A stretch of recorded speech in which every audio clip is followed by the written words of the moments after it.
ನಾವು ಕೇದಾರ್ನಾಥ್ ಟ್ರೆಕ್ಕಿಂಗ್ನ ಹೋಗ್ತಾ ಹೇಗೆ ಹೋದ್ವಿ ಅಂತ ನೋಡಿದ್ರಿ. ಬರ್ತಾ ಎಷ್ಟು ಎಂಜಾಯ್ ಮಾಡ್ಕೊಂಡು ಬಂದ್ವಿ ಅಂತ ಈ ವಿಡಿಯೋನ ಕೊನೆ ತನಕ ನೋಡಿ.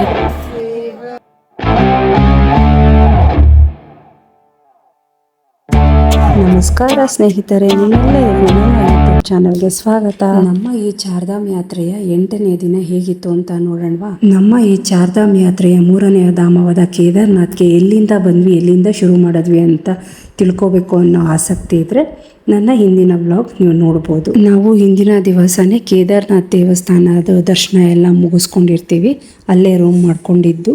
ಇದು ನೆಕ್ಸ್ಟ್ ಡೇ ವಿಡಿಯೋ, ಅಂದರೆ ಮರುದಿನದ ವಿಡಿಯೋ ಕಂಟಿನ್ಯೂ ಆಗುತ್ತೆ. ಕೇದಾರ್ನಾಥ್ ದೇವಸ್ಥಾನದಲ್ಲಿ ಮತ್ತೊಂದು ದೇವಸ್ಥಾನ ಇದೆ. ಆ ದೇವಸ್ಥಾನವೇ ಶ್ರೀ ಭೈರವನಾಥ್ ಮಂದಿರ್ ಅಂತ. ಈ ದೇವಸ್ಥಾನಕ್ಕೆ ನಾವು ಸುಮಾರು 1 ಕಿಲೋಮೀಟರ್ ಅಷ್ಟು ನಡೆಯಬೇಕು.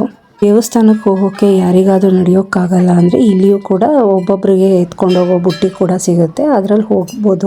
ಯಾರಾದರೂ ಕೇದಾರ್ನಾಥ್ ದೇವಸ್ಥಾನಕ್ಕೆ ಹೋಗೋ ಪ್ಲಾನ್ ಇದೆ, ಈ ದೇವಸ್ಥಾನಕ್ಕೂ ಹೋಗಿ ಬನ್ನಿ, ಮಿಸ್ ಮಾಡೋಕ್ಕೆ ಹೋಗ್ಬೇಡಿ, ತುಂಬಾನೇ ಚೆನ್ನಾಗಿದೆ. ನೀವೇ ನೋಡ್ತಾ ಇರ್ಬೋದು ದೇವಸ್ಥಾನದ ಮುಂದೆ ಎಲ್ಲ ಬೆಟ್ಟ ಗುಡ್ಡ ಎಲ್ಲ ಎಷ್ಟು ಚೆನ್ನಾಗಿ ಕಾಣ್ತಿದೆ ಅಂತ.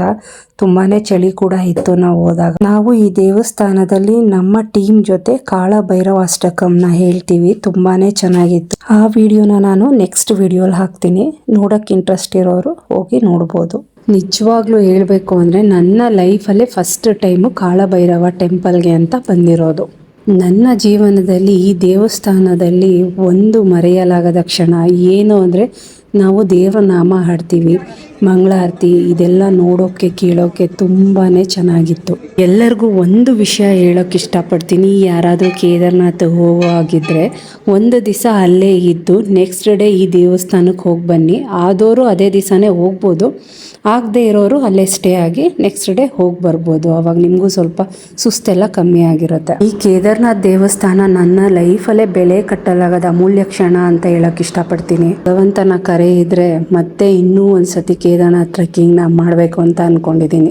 ಈ ದೇವಸ್ಥಾನ ಬಂದು ಕೇದಾರ್ನಾಥ್ ದೇವಸ್ಥಾನದ ಹಿಂದಿನ ಭಾಗದಲ್ಲಿ ನೋಡ್ಬೋದು.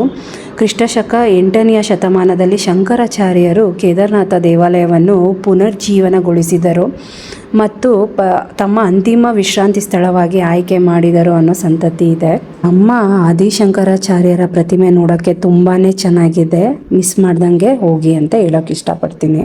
ಕೇದಾರ್ನಾಥ್ ದೇವಸ್ಥಾನದಲ್ಲಿ 2013ನೇ ವರ್ಷದಲ್ಲಿ ದೊಡ್ಡ ಪ್ರವಾಹನೇ ಉಂಟಾಗುತ್ತೆ. ಇಷ್ಟು ದೊಡ್ಡ ಪ್ರವಾಹ ಆದರೂ ಕೂಡ ನಮ್ಮ ಕೇದಾರ್ನಾಥ್ ದೇವಸ್ಥಾನಕ್ಕೆ ಯಾವುದೇ ರೀತಿ ಹಾನಿಗೊಳಗಾಗಲ್ಲ. ಒಂದು ದೊಡ್ಡ ಬೃಹತ್ತಾಕಾರದ ಬಂಡೆ ಉರುಳಿ ದೇವಸ್ಥಾನದ ಹಿಂದೆ ಬಂದು ನಿಲ್ಲುತ್ತೆ. ನಿಜವಾಗ್ಲೂ ಈ ದೇವಸ್ಥಾನಕ್ಕೆ ಇದು ಒಂದು ರಕ್ಷಾ ಕವಚ ಅಂತಲೇ ಹೇಳ್ಬೋದು. ಈ ರಕ್ಷಾ ಕವಚ ಆಗಿರೋ ಬಂಡೆಗೂ ಕೂಡ ಒಂದು ಹೆಸರಿದೆ, ಭೀಮಾ ಶಿಲೆ ಅಂತ. ಇದು ಕೂಡ ನಮ್ಮ ಕೇದಾರ್ನಾಥ್ ದೇವಸ್ಥಾನದ ಒಂದು ಭಾಗ ಅಂತಾನೆ ಹೇಳ್ಬೋದು. ಇದಕ್ಕೂ ಕೂಡ ಒಂದು ನಂಬಿಕೆಯಿಂದ ಭಕ್ತಿಯಿಂದ ಪೂಜೆ ಮಾಡ್ತಾರೆ, ತುಂಬ ಚೆನ್ನಾಗಿದೆ. ನನ್ನ ಈ ಡ್ರೀಮ್ ಡೆಸ್ಟಿನೇಷನ್ ಅಂದರೆ ನನ್ನ ಕನಸಾಗಿರುವ ಕೇದಾರ್ನಾಥ್ ದೇವಸ್ಥಾನ ಒಂದು ಸುಂದರವಾದ ಕ್ಷಣ, ಮರೆಯಲಾಗದ ದಿನ ಅಂತಾನೆ ಹೇಳ್ಬೋದು. ಹೋಗ್ತಾ ಕೊನೆ ಬಾರಿಗೆ ಮತ್ತೊಂದು ಸಾತಿ ದೇವ್ರ ಕೈ ಮುಗಿದು ಮನಸ್ಸಲ್ಲೇ ಅಂದ್ಕೊಂಡೆ, ಮತ್ತೆ ನೀನು ದರ್ಶನಕ್ಕೆ ಬರೋ ಥರ ಆಗ್ಲಪ್ಪ ಅಂತ. ಸಮಯ ಸುಮಾರು 10:15 ನಾವು ಇಳಿಯೋಕ್ಕೆ ಶುರು ಮಾಡಿದಾಗ. ನಾವು ಇಳಿಬೇಕಾದ್ರೆ ಯಾವ ಥರ ಅನುಭವ ಆಯಿತು ಅಂತ ಹೇಳ್ತಾ ಹೋಗ್ತೀನಿ, ಈ ವಿಡಿಯೋನ ಕೊನೆ ತನಕ ನೋಡಿ.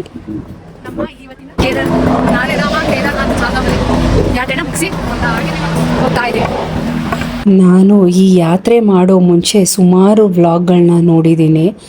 ಎಲ್ಲ ವ್ಲಾಗಲ್ಲೂ ತುಂಬ ಕಷ್ಟಕರವಾಗಿದೆ, ತುಂಬ ಕಷ್ಟ ಹತ್ತಕ್ಕೆ ಇಳಿಯೋಕ್ಕೆ ಅಂತಲೇ ಹೇಳ್ತಾ ಬಂದಿರೋದು. ಹೌದು, ನಾನು ಕೂಡ ಇದನ್ನು ಒಪ್ಕೊಳ್ತೀನಿ, ತುಂಬ ಕಷ್ಟ ಇದೆ ಟ್ರೆಕ್ಕಿಂಗ್ ಮಾಡೋದು, ಇಲ್ಲ ಅಂತ ಅಲ್ಲ. ಆದರೆ ತುಂಬ ಈಸಿಯಾಗಿ ಸಿಕ್ಬಿಟ್ರೆ ಅದಕ್ಕೆ ಬೆಲೆನೇ ಇರಲ್ಲ.